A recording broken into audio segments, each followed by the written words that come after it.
நம்ம வாழ்க்கையில ஒரு நாள் வேலை செய்யாம ஓய்வு எடுக்கிற காலம் கண்டிப்பா வரும். அப்போ காசுக்கு என்ன பண்றது, யாரை நம்பி வாழறதுன்னு யோசனைகள் உங்களுக்கு வருதா? ஓய்வு கால நிதி அப்படின்றது பயம் இல்லாம வாழ முக்கியமான தேவையா இருக்கு. நீங்க வேலைக்கு சேர்ந்த உடனேயே ஓய்வு காலத்துக்காக சேமிக்க ஆரம்பிக்கிறது உங்களுக்கு பல வழிகளில் பயனுள்ளதா இருக்கும். இது பவர் ஆஃப் காம்பவுண்டிங் மூலமா உங்க பணம் பெருசா வளர வைக்கும். உங்க கம்பெனி பிஎஃப், என்பிஎஸ் மாதிரி திட்டங்கள்ல முதலீடு பண்ணுங்க. நீங்க காலத்துக்கும் ஈக்விட்டி மியூச்சுவல் ஃபண்ட்ஸ்ல எஸ்ஐபி மூலமா முதலீடு செய்கிறது நல்ல லாபம் கொடுக்கலாம்.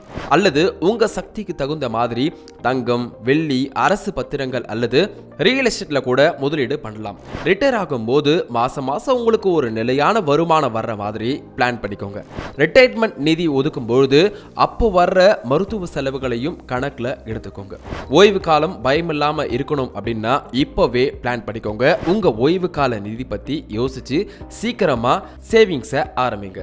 இந்த வீடியோ உங்களுக்கு பிடிச்சிருந்தா மறக்காம உங்க ஃபேமிலி அண்ட் ஃப்ரெண்ட்ஸ்க்கு ஷேர் பண்ணுங்க.